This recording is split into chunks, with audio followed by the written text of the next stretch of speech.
perguntar aqui para vocês, eu vou ficar, antes de colocar a apresentação, eu queria perguntar mais ou menos só para a gente se situar, qual o ano de cada um. Tem alguém do sexto? Alguém me responde aqui no chat, por favor? Do sexto? Eu acho que do sexto não tem ninguém aqui. Tem do quarto, do terceiro e do segundo.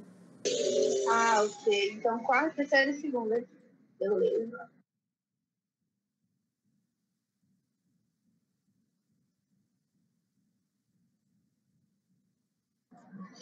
Eu vou começar as introduções. Se tiver ruim o áudio ou o vídeo, não estiver aparecendo, aí vocês podem falar, tá, gente?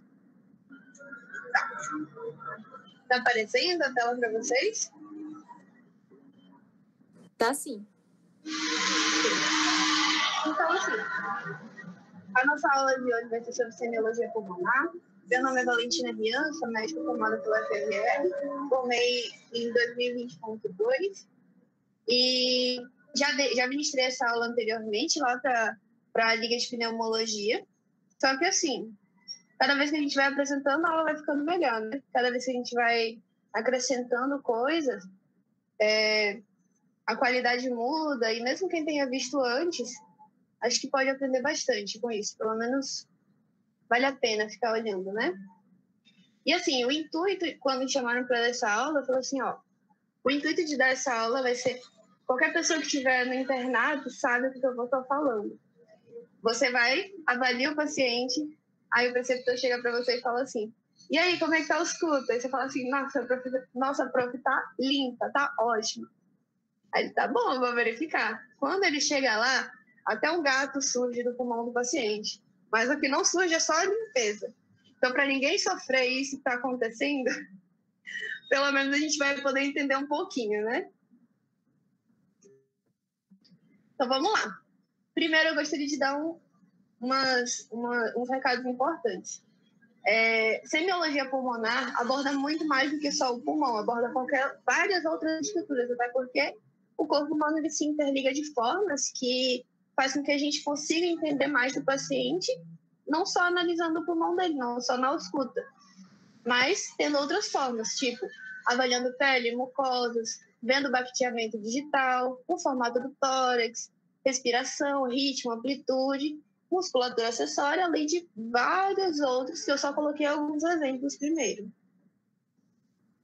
Em relação ao conteúdo da aula, a gente vai abordar primeiro uma anamnese geral, porque semiologia é basicamente uma anamnese. Aí as partes do exame físico, inspeção, palpação, percussão, expansibilidade, frêmito, percussão torácica, botei 2 vezes, ausculta pulmonar e no final eu queria um caso clínico só para a gente colocar em prática o que a gente está aprendendo. Vamos lá? Alguém me dá um aqui para começar? Tá tudo bem? Tudo certo, doutor. Top. Em relação à anamnese. A anamnese, ela é o fundamento da semiologia. Antes de você examinar um paciente, você tem que entender o que você vai procurar por ele. E assim, pegando um sintoma comum que a maioria das pessoas possui, a gente vai conseguir destrinchar ele. Por exemplo, a tosse. Essa tosse. Ela é produtiva, ela é seca, quando ela apareceu, se foi ontem, se foi há 3 semanas, se foi há 1 mês, se foi há 3 anos. Se o paciente fuma, se ele não fuma, quando ele parou de fumar e quantos maços por dia ele fumava. Perguntar se a tosse tem escarro, se o escarro tem qual cor, qual a quantidade, odor, consistência, se tem sangue ou não. Infelizmente, essa é a parte feia da medicina, então a gente tem que procurar até as melecas do paciente. Perguntar também se a tosse ela é apresentada na forma diurna ou se é noturna, se ela melhora sozinha, se o paciente usa alguma medicação para melhorar. Se tem alguns fatores associados, por exemplo, o mais comum de ter tosse junto é a febre. E não só acreditando que o paciente fala de febre, eu tive febre, porque muitas vezes ele pode estar febril, mas ele não mediu. Então, a gente tem que saber se ela foi medida ou não. E se foi medida, se está acima de 37,5. Perguntar também se o paciente tem chiado no peito. Basicamente, o sibilo ele é conhecido pela população como chiado no peito. Então, o paciente ele chega para você e fala assim, doutor, eu tô tossindo e tá com chiado aqui no peito, tá tipo um apito aqui dentro. É muito comum as pessoas falarem isso. Apresentar também falta de ar, lembrando que dispneia é um sinal clínico que a gente diagnostica. O paciente ele não queixa-se de dispneia, ele queixa-se de falta de ar. Dispneia é um achado que a gente encontra. Perguntar também se ele tem antecedentes de doenças respiratórias, além também de perguntar de outras doenças, não só o pulmão que a gente está avaliando. Se ele tem alguma doença respiratória, a gente também tem que perguntar qual é o tratamento que ele usa ou usou. Perguntar sobre a imunização contra a influenza, a imunização contra a tuberculose. Se ele não sabe responder, é só olhar o lado do braço direito que a gente vai ver a marquinha da BCG. Pergunta também sobre exposições ambientais, em que a gente vai ver poluição, mina de carvão, esses tipos de substâncias, e ocupacionais, que seriam mais a questão do trabalho do paciente. Começando com o básico do exame físico. Primeira coisa que você vai olhar no paciente, inspeção. Você pode fazer ela de maneira estática ou você pode fazer ela de maneira dinâmica. Estática, paciente parado, dinâmica, paciente se movimentando. Paciente entrando no consultório, você já consegue avaliar o tórax dele. A primeira coisa que a gente vai fazer é a ictoscopia. Então, o que a gente vai avaliar? Coloração de mucosas, olhando as mucosas do olho, principalmente comparando as duas. Se tem a presença de bacteamento digital, por quê? Porque bacteamento digital está muito associado com principalmente DPOC, mas outras patologias pulmonares também.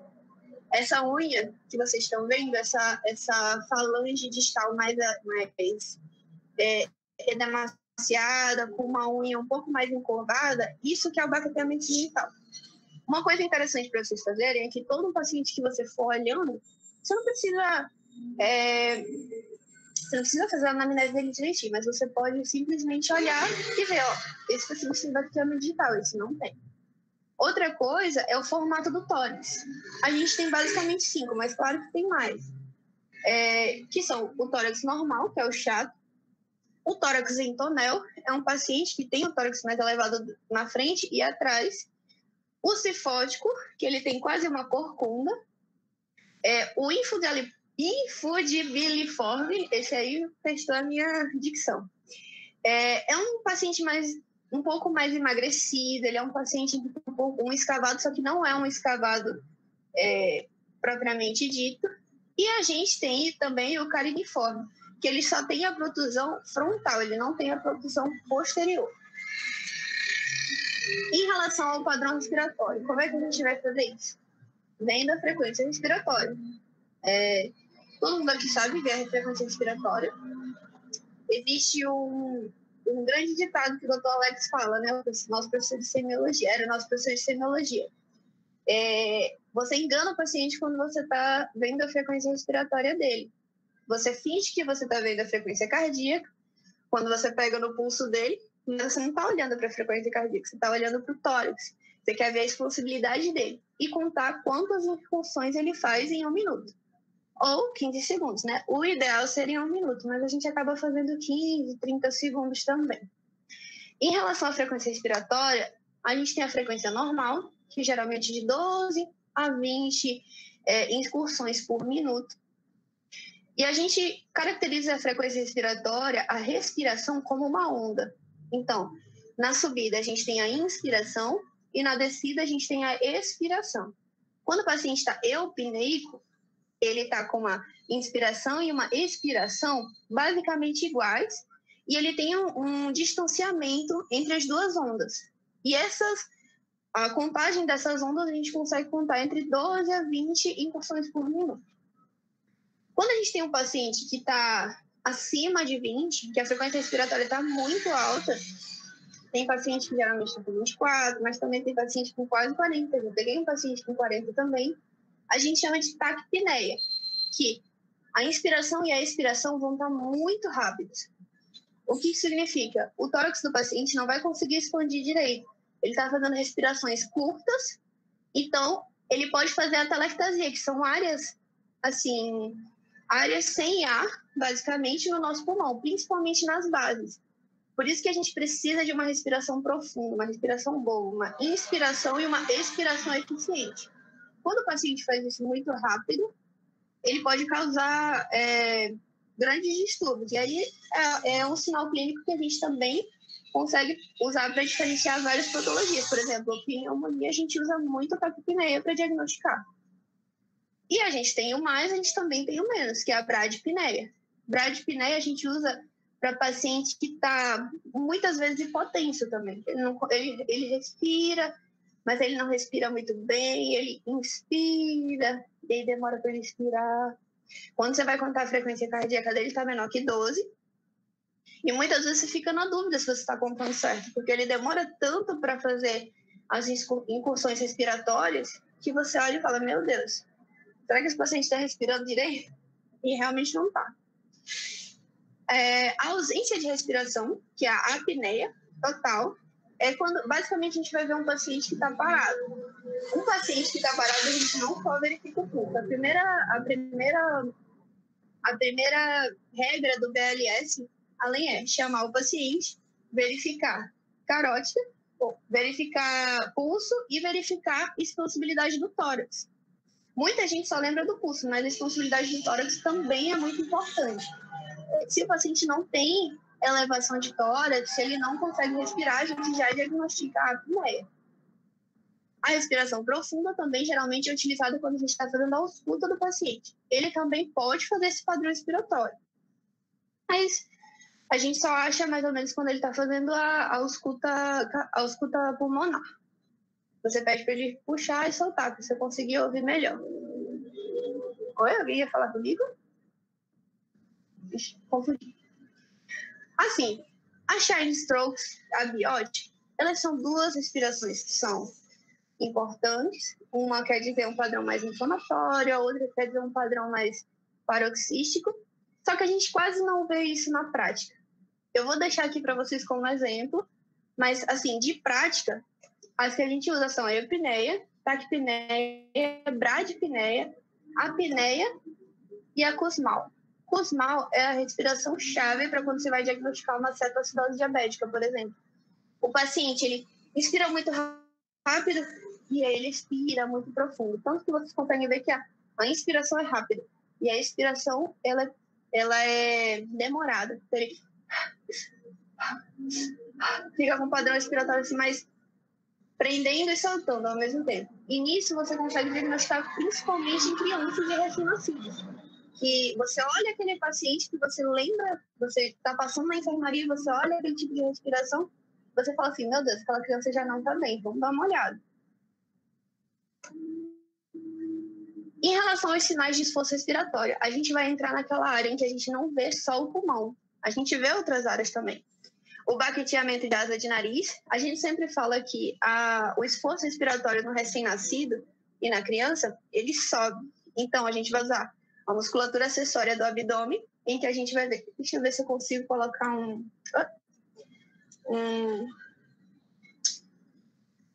laserzinho. Aqui. Vocês conseguem ver que a respiração abdominal marca bem o diafragma do paciente aqui? Em criança é muito mais fácil da gente ver. A gente vai ter abdominal primeiro, e aí a gente vai subir para a região das costelas, em que a gente vai ver o paciente marcando as costelas, mesmo o paciente não sendo tão magro, desnutrido, a gente consegue ver ele puxando as costelas para fazer a ajuda da musculatura acessória. Por último, ele vai fazer clavículas e púrpura. Depois disso aqui, a gente já diagnostica um esforço respiratório importante, um desconforto respiratório. E, subindo mais, a gente vê os batimentos de asa de nariz. Alguns conseguem fazer, eu não consigo. Mas quando a gente vê isso, principalmente o recém-nascido, ele está com uma insuficiência respiratória grave e a gente tem que fazer alguma medida imediata. Em relação à posição, a primeira coisa que você vai fazer quando você descrever um exame físico é a posição do paciente. Paciente em decúbito dorsal, é aquele decúbito normal, deitado, como a gente diz, né? Paciente em decúbito ventral, ao contrário, de barriga para baixo. Decúbito lateral, lateralizado, tanto decúbito lateral à esquerda, decúbito lateral à direita. Uma coisa interessante que eu trouxe para vocês é a posição prona, que está muito em alta agora, principalmente por causa do Covid. Essa posição, ela não é completamente reta, ela não é retificada. É uma posição prona em que, idealmente, a gente faz um pouco de elevação das pernas e abaixamento do tórax, para o paciente conseguir respirar melhor, que a responsabilidade dele vai ficar um pouco mais facilitada. Parece estranho, da primeira vez que eu olhei, eu achei, como é que o paciente deitado ainda fica desconfortável? Mas realmente os pacientes melhoram muito. Vamos para a palpação agora. O que a gente vai fazer quando a gente palpa o tórax no paciente? A gente vai procurar abalamentos na pele e subcutâneo, retrações o tórax em ciclose, a gente vai procurar que tem uma retração importante nessa região. Se tem algum tipo de malformação, se tem batimentos ou movimentos anormais. O frêmito, que eu vou falar um pouquinho mais ali para frente, se tem pontos dolorosos. Porque, assim, muitas vezes, muitos diagnósticos a gente consegue excluir tocando no paciente e vendo se ele tem dor muscular. E se tem efisema subcutâneo. Sabe quando a gente vai estourar Sabe quando tem aqueles bonequinhos antigos, bem de infância, que tem aqueles bonequinhos de farinha que você apertava? Exatamente isso, é a mesma sensação de um efisema pulmonar. Você vai palpar o tórax do paciente e você vai sentir como se tivesse areia debaixo dele. Você vai ouvir um crackzinho. Mais uma coisa quando falando de palpação. A gente vai dividir o tórax nas linhas verticais, né? A gente vai ter linha vertebral no meio da coluna, linha interescapular, esquerda e direita, a linha clavicular, esquerda e direita. Quando a gente vai fazer uma palpação do tórax do paciente, o que a gente vai fazer? A gente sempre faz bimanual e simétrico. Então, você sempre vai palpar simetricamente bimanual, na frente e depois atrás. E para avaliar a responsabilidade torácica, eu só coloquei aquele nenenzinho, não prestem atenção nele, eu sei que ele é muito fofo, mas é para proteger a imagem do paciente. A gente vai colocar o toque bimanual em cima das duas bordas. O primeiro quirodáctilo vai estar em cima das duas bordas do externo. Você vai botar suas duas mãos e ver a movimentação do paciente. Ele vai abrir as suas falanges distais e ele vai aproximar as suas falanges distais. O que você quer avaliar nisso? Se a responsabilidade dele está sendo completa, porque ele tem que movimentar, fazer certo movimento nas suas mãos, e você vai ver se está simétrico. Se uma está fazendo igual a outra, entende? Em relação ao frêmito tóraco-vocal, por que a gente avalia ele? Porque a gente quer ver como é que faz a voz do paciente transmitir por entre o tórax dele e reverberar na pele. Eu sei que fica meio estranho falando assim, mas vamos lá, a gente vai entender. Quando o paciente fala, todo tórax e abdômen ressoam nele. O problema é que a gente não vê isso no dia a dia, porque tem outros sons, ele é muito discreto. Por isso que a gente tem que estar fazendo isso numa sala que seja mais tranquila. Não dá para fazer num pronto-socorro, onde está todo mundo gritando. Não, você tem que fazer isso numa sala tranquila, onde você consegue ouvir bem a reverberação do paciente. E mais do que isso, você vai sentir. Aqui, ela está colocando uma mão só, mas geralmente a gente faz bimanual. De novo, exatamente igual a palpação. Você coloca as suas duas mãos na linha interclavicular ou interescapular, depende de onde você está fazendo, por trás ou pela frente, mas geralmente a gente faz por trás. E você vai pedir para o paciente falar 33. Quando ele falar 33, você vai sentir a vibração nas suas mãos e você vai conseguir ouvir. Eu coloquei uma normal e coloquei uma alterada para a gente mostrar para vocês um pouquinho melhor. Aqui. Lembrando que a escuta não é tão importante quanto o tátil, o estímulo tátil. Você vai sentir a vibração, mas dá para a gente ter pelo menos uma ideia.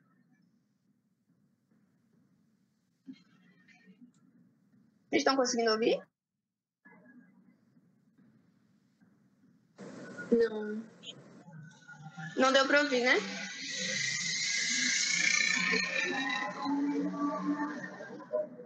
Só tem algum negócio aqui que talvez conectado.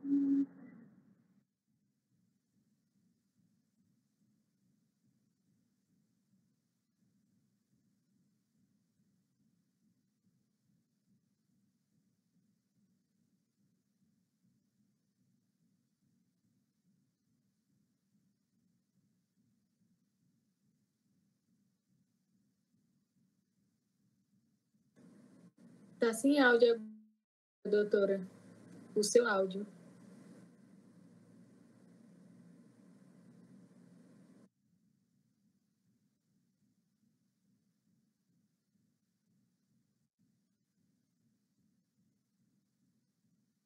Ah, voltei. Agora foi, eu acho. Isso. Tá. O paciente ele vai falar 33. 33. 33. Claro que vai estar sendo muito rápido, mas a gente, toda vez que ele falar 33, a gente vai. 33, ok. Baixa a mão. 33, ok. Baixa a mão. Deixa eu ver se eu consigo colocar aqui.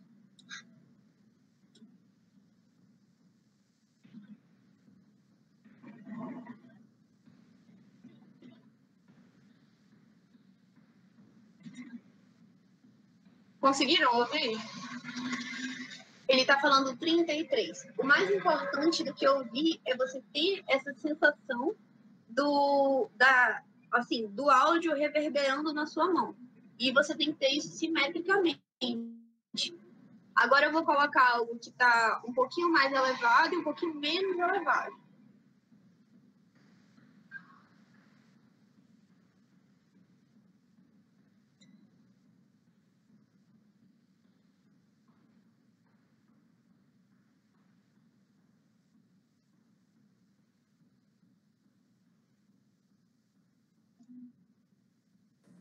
Não saiu o som, doutora.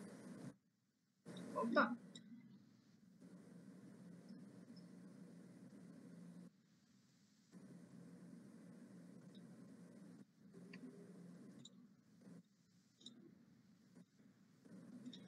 Vocês conseguiram ouvir o último? Nenhum dos Não. dois. Ah, Nenhum dos dois?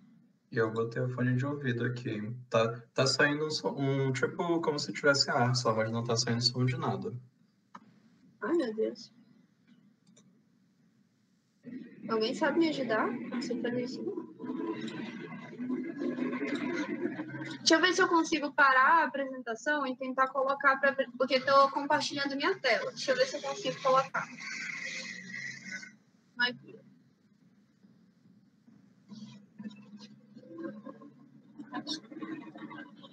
Vamos ver se agora fica melhor.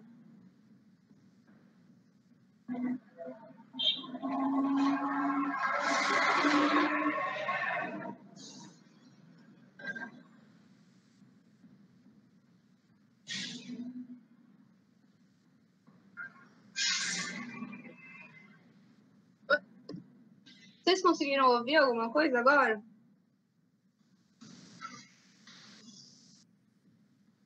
Ainda não. Ainda não? Não.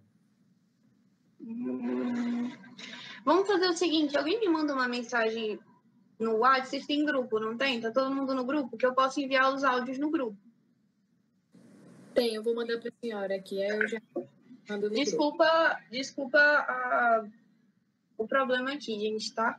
Mas é porque no meu computador eu tô ouvindo aqui. Ele só não tá transmitindo para vocês.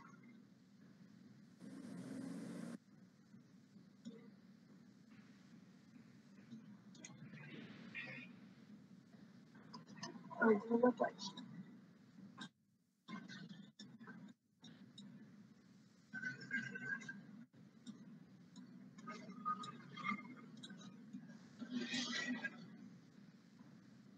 O primeiro áudio que eu enviei é o da voz normal, do Fremit normal.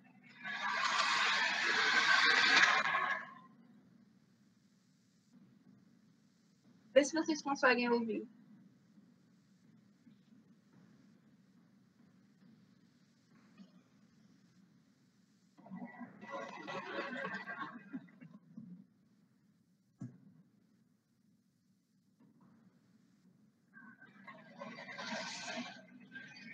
Conseguiram? Aqui, ó, esse aqui, ó.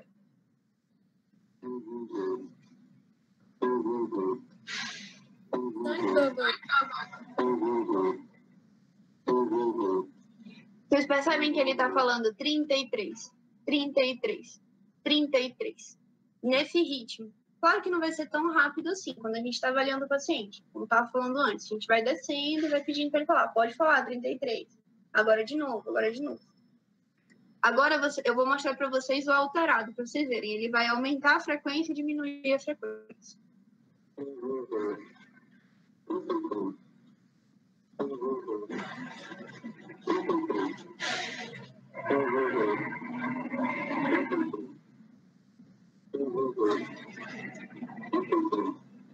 Vocês conseguem perceber que ele aumentou e ele diminuiu?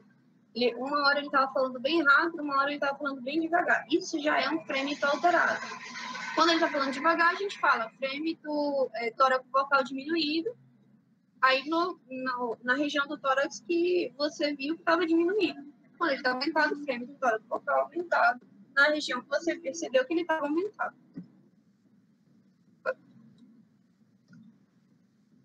Em relação à percussão, esse é o momento em que nós, meninas, não gostamos, e meninos também, claro, ok? Porque a gente não pode ter unha grande. No momento que você está fazendo a percussão, você vai acabar se machucando, você não vai conseguir fazer. No momento que você está fazendo a percussão, você vai pegar o seu dedo médio, encostado na posição do paciente, eu vou fazer em mim, mas imaginem que estamos fazendo no paciente.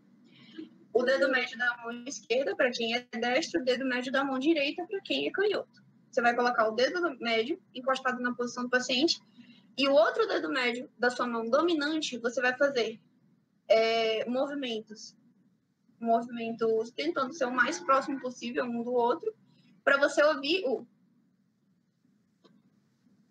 Você vai ouvir o som de dentro. Quando você vai fazendo a percussão do pulmão, você vai ver que ele tem um som uniforme. Quando você vai ver o lado direito do paciente e vai acabando o pulmão, você começa a ouvir uma maciez. E aí você consegue ver que você chegou no fígado. Em relação à percussão dígito-digital... A sua tela está ainda no outro slide. Isso. Acho que saiu do modo de apresentação. Ixi.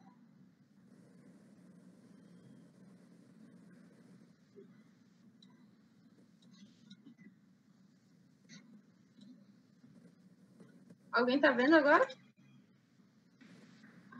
Sim, agora sim. Agora foi.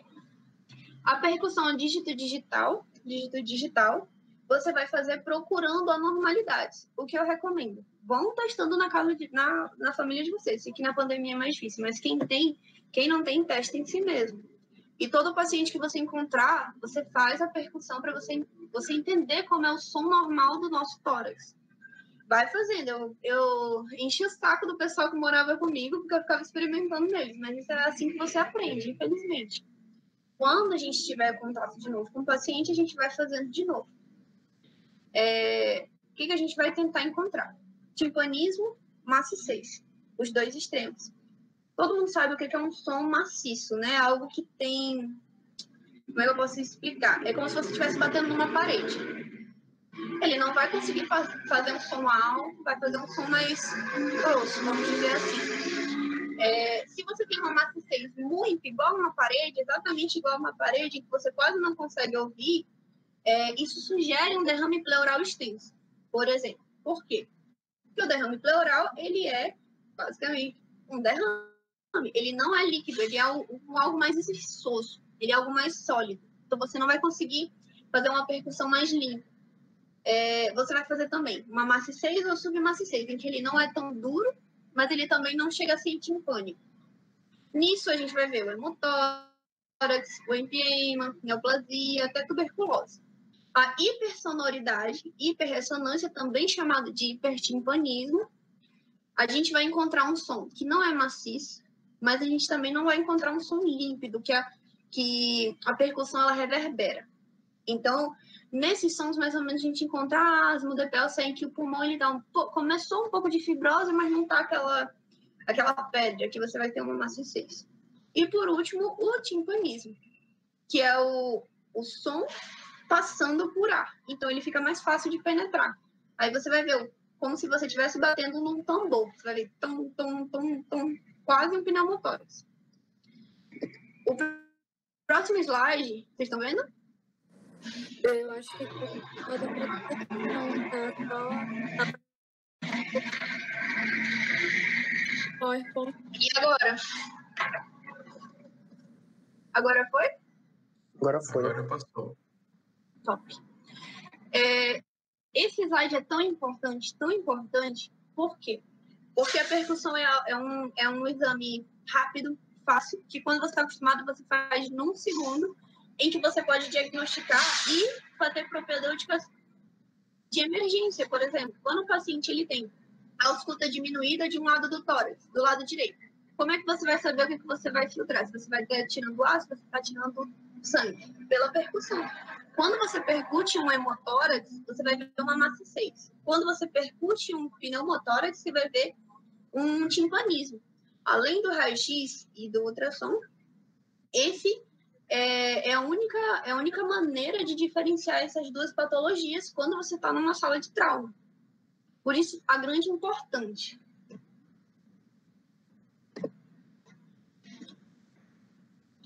E agora vamos para a mais temida ou mais adorada, depende de quem a gente está falando, né?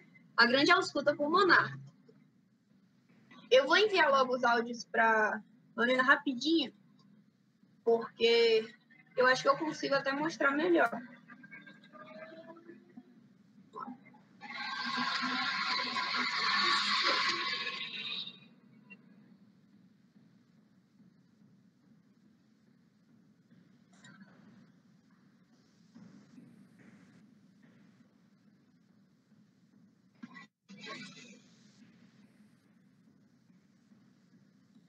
Pronto. Primeiramente, como é que a gente vai saber o que a gente vai fazer? A gente tem um esteto, a gente tem um paciente. O que a gente faz? Vamos lá. Primeiro, ele vai despir toda a roupa dele. Não toda, né? Mas a roupa que cubra o tórax. Mulher tem que tirar o sutiã, homem tem que tirar a camisa. A única coisa que não vai ser retirada são marca-passos transportantes. Fora isso, tudo tem que ser retirado para a gente poder ter um contato maior para ouvir os sons. E a gente tem uma sequência para a gente obedecer na hora da gente fazer a ausculta, não é fazendo aleatoriamente. Se a gente for fazer de maneira frontal, a gente sempre vai seguir a parte anterior às clavículas. Se a gente for fazer de maneira posterior, a gente sempre vai pegar basicamente a base do pescoço.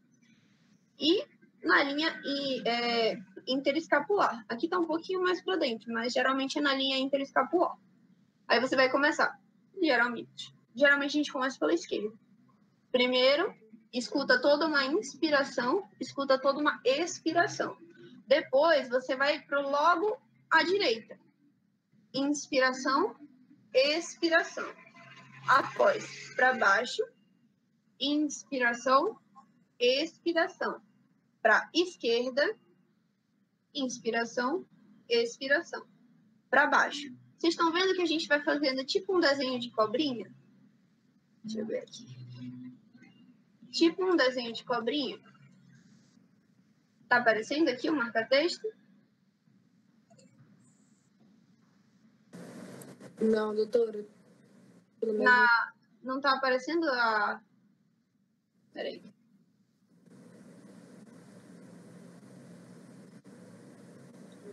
Agora.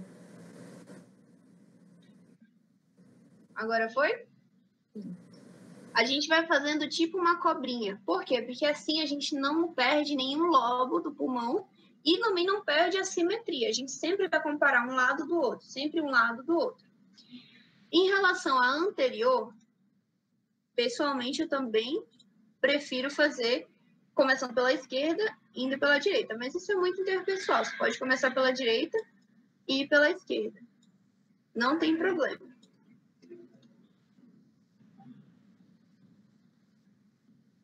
Conseguiram ver? Sim, doutor. Sim. Em relação ao som de inspiração e expiração normal, eu vou mostrar aqui para vocês, mas esse som ele tá um pouquinho Ele tá com um pouquinho de taquipneia, mas vamos relevar.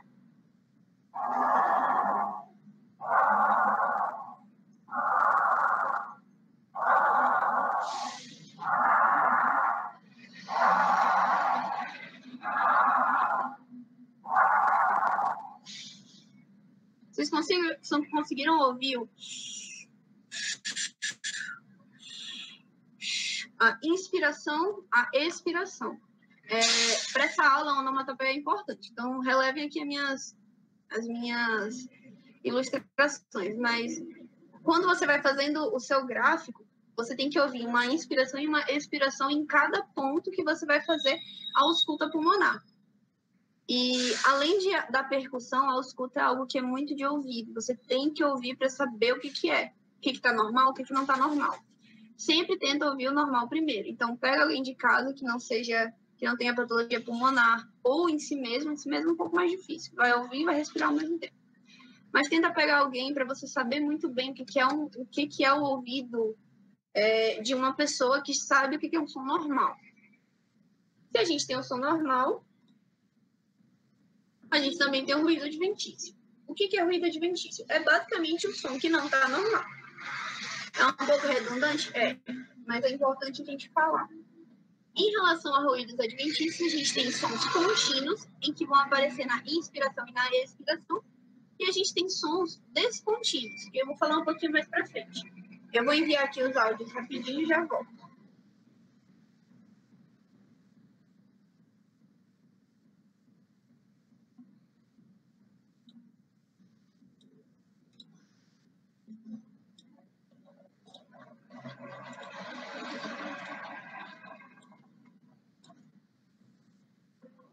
Pronto.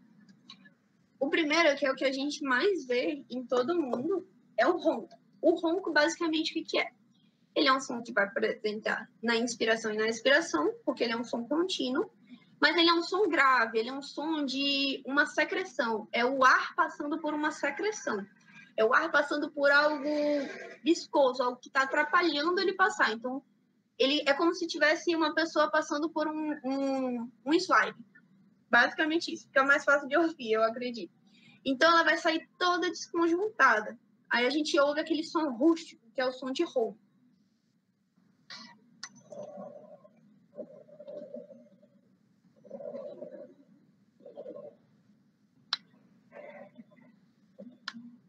Vocês conseguem perceber que antes era um negócio assim, é um som mais livre, que ele vai passando. Esse som de ronco, ele é um pouco mais turbulento, ele vai passando por um impedimento na hora que ele está indo. O ronco, ele é apresentado em a maioria das doenças pulmonares, porque a maioria das doenças pulmonares fazem secreção. Mas o que a gente pode ver muito? DPOC, enfisema pulmonar, tudo isso a gente consegue ver algo com mais bruto, com mais de ronco. Até do Covid a gente consegue ver bastantes roncos. Em relação ao sibilo, eu acho que é o som que todo mundo conhece, que é basicamente o chiado no peito do asmático. Ele é um som agudo, ele não é um som porque ele está sendo atrapalhado por alguma coisa. Mas ele é um som agudo porque ele está passando, é como se ele estivesse passando por um capilar. Ele está passando por um alvéolo bem pequenininho. Então, ele vai fazer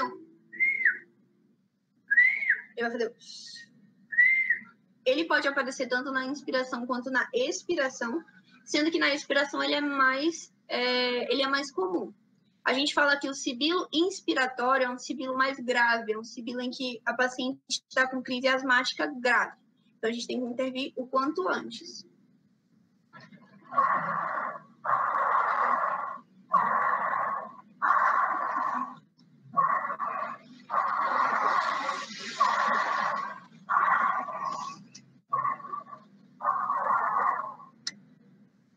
Pronto, vocês conseguiram ouvir o que ele tem no fim, ele tem um agudo que é presente na inspiração e expiração.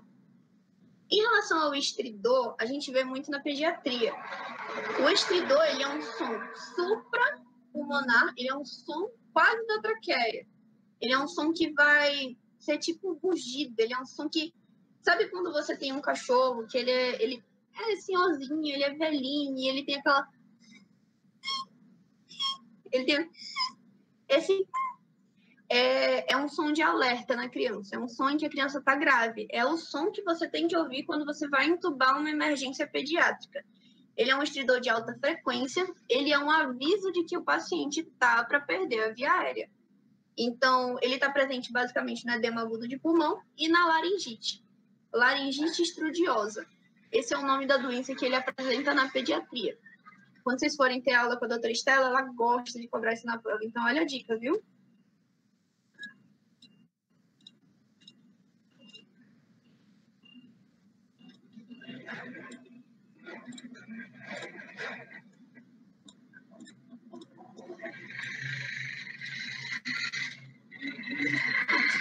Em relação aos sons descontínuos, por que são descontínuos? Porque eles não vão estar presentes sempre na inspiração e na expiração, e se a gente faz algumas medidas, eles podem até desaparecer. Começando pelos estertores grossos, como foi falado, ele é um estertor grosso. Se a gente correlacionar com o ronco, de uma secreção, de uma viscosidade, ele está com dificuldade de passar. O ar, ele começa bem na inspiração e ele vem em toda a expiração. Então, você pode ouvir ele em alguns momentos da inspiração, mas você sempre tem que ouvir ele na expiração. É o acúmulo de secreções, como eu disse antes, e ele tem o som de bolhas estourando. É basicamente o som do champanhe. Está presente em bronquite e bronquiectasias, é algo mais de uma árvore brônquica mais superior, é algo de uma árvore grande, que precisa de uma secreção grande para acumular. Então, você vai ouvir um som mais rude. Deixa eu ver se eu vou aqui.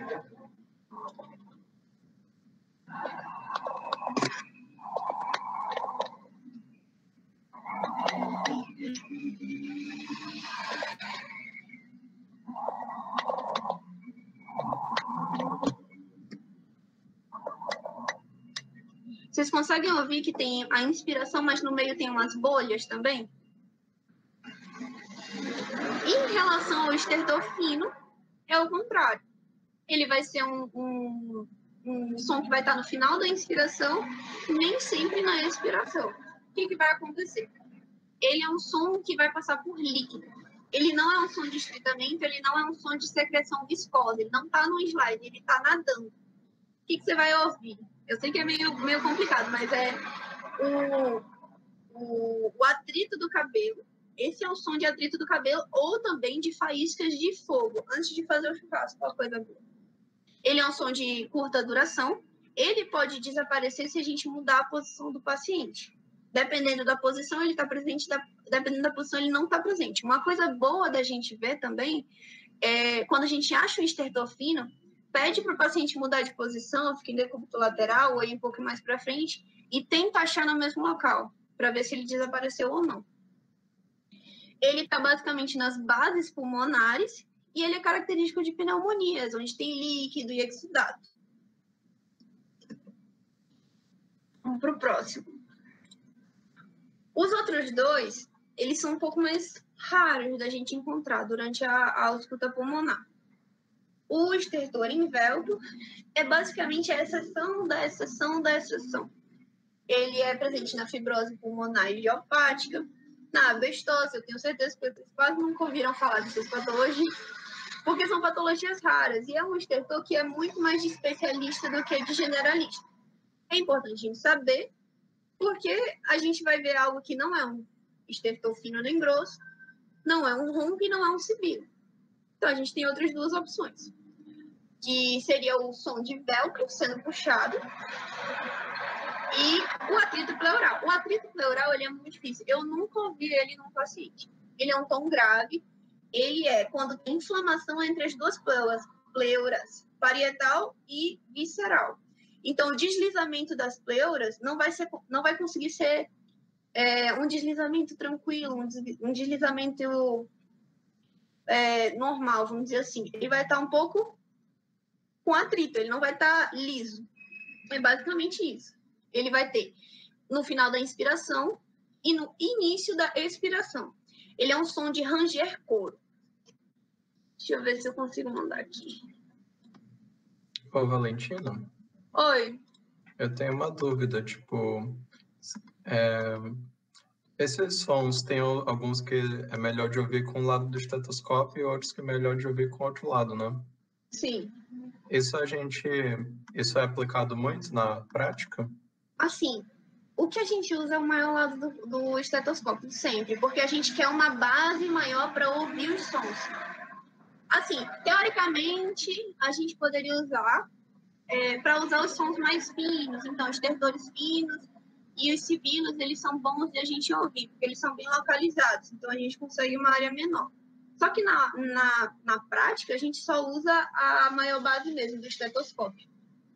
E porque eles dão para ouvir nos dois também. Deu para responder, mais ou menos? Deu. Ok. Do som do atrito pleural, deixa eu mostrar para vocês.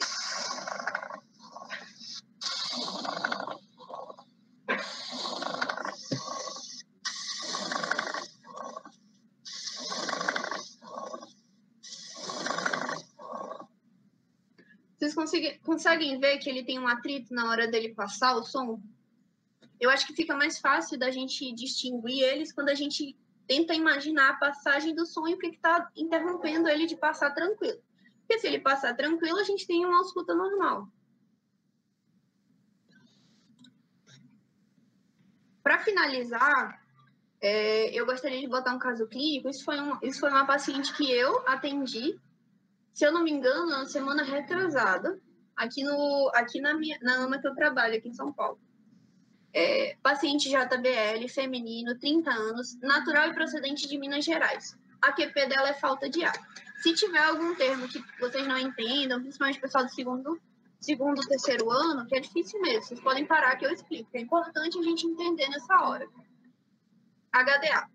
Paciente queixa-se de dispneia progressiva há 3 dias, agora aos mínimos esforços. Relata tosse seca e febre não aferida, sem outras queixas. O que a gente pode extrair desse pequeno trechinho aqui? A gente tem um sintoma principal, que é a dispneia.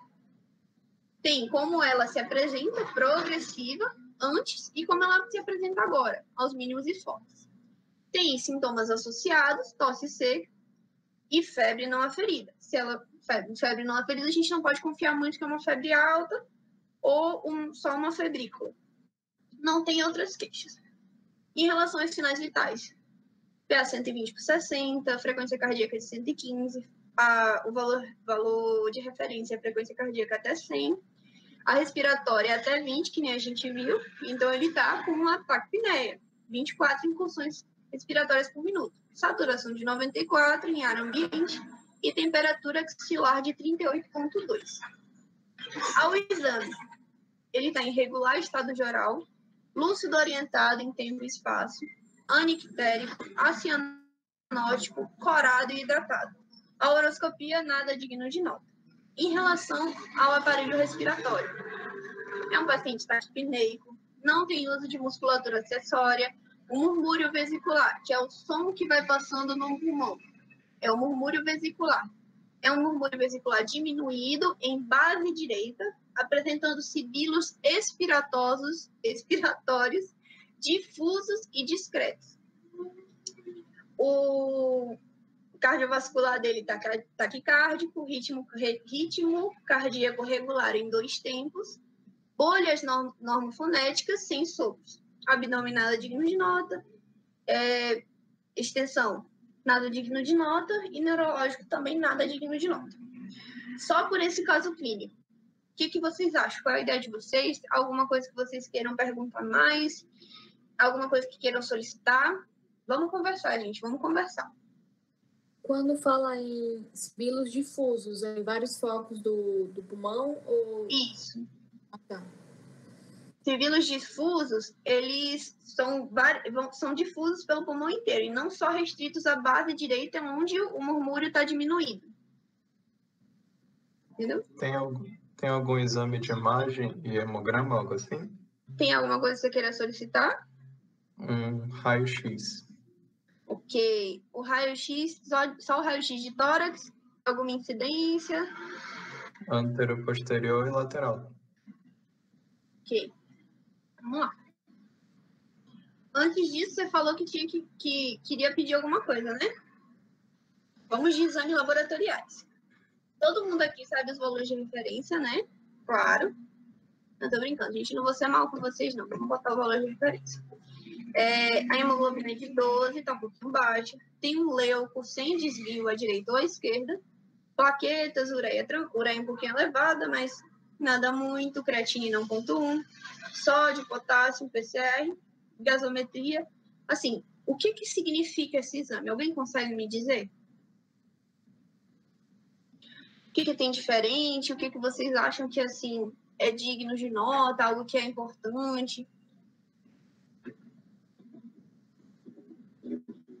Primeiro, é um exame inflamatório ou é um exame não inflamatório?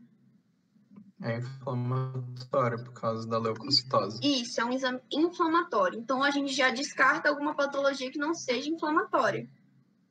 Outra coisa, esse paciente está descompensado pela gasometria ou não?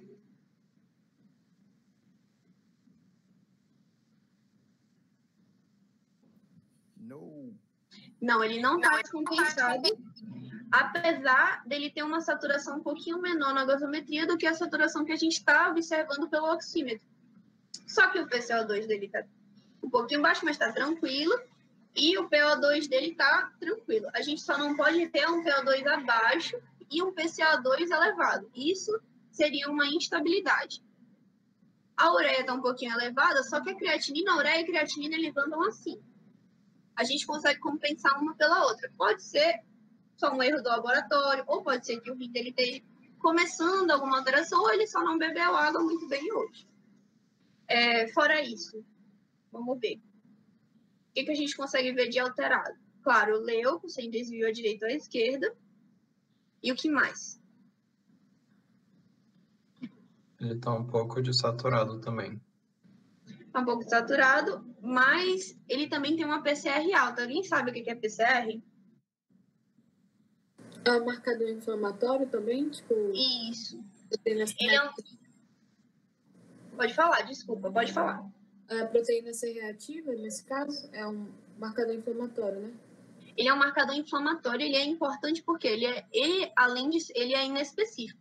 Até uma unha encravada poderia dar uma elevação de PCR. Só que quando a gente está vendo um paciente pulmonar, a gente tem que diferenciar se ele está tendo uma inflamação, uma infecção, ou se ele está tendo uma doença de base. Uma asma não daria um PCR elevado, um DPOC não daria um PCR elevado, uma insuficiência cardíaca que pode dar um corpo pulmonar, ele não deixaria um PCR elevado. Então, isso sugere algo mais de fora, um agente de fora, alguma coisa que está atrapalhando no funcionamento direitinho daquele pulmão. Agora, como pedido antes, o nosso raio-x. Vocês conseguem ver alguma coisa? O que está acontecendo? Primeiro, ele está centralizado, não centralizado, bem perfundido ou não bem perfundido? Comentem aí para mim.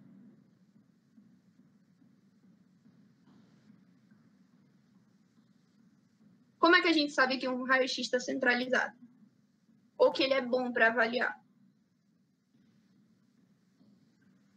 Eu lembro que tem a posição do esôfago também ajuda. Isso, a gente tem a porção superior aqui do esôfago. Conseguem ver meu pincelzinho? Conseguem ver meu pincelzinho? Meu marcadorzinho, meu ponteiro? Dá para ver? Dá, né? A gente tem a porção superior do esôfago, a gente tem todo o ápice do pulmão, é importante. E a gente tem a profundidade do pulmão, ele não pode estar cortado. Muitos dos raios-x que a gente vê tem corte aqui. Mas aí a gente não pode ver se a profundidade do pulmão está apagada ou não. Até aqui, a gente ainda tem mais ou menos 200 ml só de profundidade. Por isso que a gente pede sempre um raio-x AP, antero-posterior, e um perfil, que é o lateralizado. No lateralizado, eu não consegui tirar foto do lateralizado, mas no lateralizado a gente vai ver se tem acúmulo de líquido antes de aparecer no antero-posterior. Por isso que é importante sempre a gente fazer isso aqui. Ver todas as profundidades, a gente consegue ver as expansibilidades do pulmão, porque quando ele tira o raio-x, a gente pede para ele expandir um pouquinho, para a gente ver como é que tá. Outra coisa, como a gente vai ver penetração do raio. Quando vocês estão vendo que a gente consegue ver basicamente a coluna torácica dele aqui, todas as vértebras, esse é um raio-x muito perfundido. A gente teria que ver, mas não as vértebras em relação ao externo, só as vértebras superiores, as vértebras cervicais.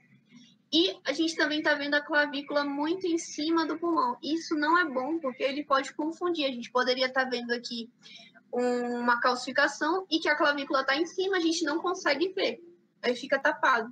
Compreendem? Mais ou menos. Aí vamos lá. Depois disso, o que a gente vai fazer? Vendo as costelas. Se tem alguma quebra de costela, se elas estão descontinuadas. Ai, meu Deus, vamos ver isso aqui. O que é isso aqui, gente? Embaixo da costela esquerda. Não tá Vocês aparecendo. conseguem me dizer? Não tá aparecendo o cursor. Mas assim, vamos lá. A parte esquerda, lá embaixo. Embaixo da silhueta cardíaca. Tem algo estranho ali. Você consegue me dizer o que é? Estômago. É a bulha gástrica, exatamente. A gente tem que ver a bulha gástrica do paciente. Quando a gente não vê a bulha gástrica do paciente, a gente pode pensar numa patologia diferente de estômago, até numa hérnia de hiato, em que o estômago sobe, ou um raio-x que não foi bem tirado, a gente não conseguiu ver o estômago. Então, isso aqui é importantíssimo. Quando eu comecei a ver raio-x, eu achava, meu Deus, o que é esse negócio? Aí depois eu comecei a perceber que era bolha gástrica. Eu perguntei, né? Eu falei assim, não, isso aqui é o estômago. Fora isso, a gente vai ver o pulmão propriamente dito. O que a gente quer ver num pulmão? A gente quer ver a silhueta cardíaca. Ela não pode ser maior do que o hemotórax, direito e esquerdo. Ela não pode caber em cada lado do pulmão. Senão a gente considera uma cardiomegalia. Não tem muito a ver com semiologia pulmonar, mas é importante na hora que a gente for ver um raio-x de tórax. Fora isso, a gente vai ver o parênquima pulmonar, né? A gente quer ver algo escuro, algo mais preto. Por quê? Porque ar não é radiografável. Ar é algo que fica escuro, algo que é mais sólido. Aí a gente consegue ver algo mais esbranquiçado. Na ressonância é o contrário, que a gente vai ver. Só por parte de curiosidade. O que a gente deveria ver? Essa parte mais escura, totalmente preta. Ia ter alguns vasos saindo, mas ia não ter toda essa catástrofe que a gente está vendo aqui. Alguém sabe o que é isso? Branquinho, aumentado? O que a gente chama? É a trama vascular, né? Isso, mas aí quando ela está aumentada, muito aumentada, com secreção alterada, que a gente não consegue ver bem as veias, entende? A gente nem consegue ver artéria, nem consegue ver veia. A gente só vê um conjunto que tem forma de veia, mas tem umas secreções juntas, entende? Então, isso a gente chama de infiltrado. Então, a gente tem um paciente que tem um raio-x de tórax satisfatório, porém com infiltrado na silhueta cardíaca e principalmente em bases pulmonares. Ok? Todo mundo acompanhou?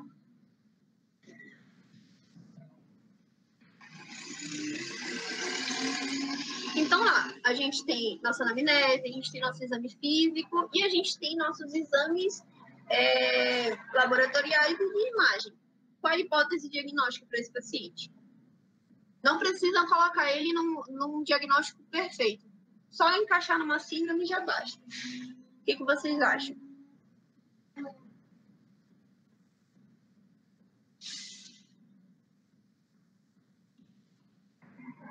Pode errar, gente, não tem problema. É algo inflamatório, que tem um raio-x meio estranho. O que a gente pensa?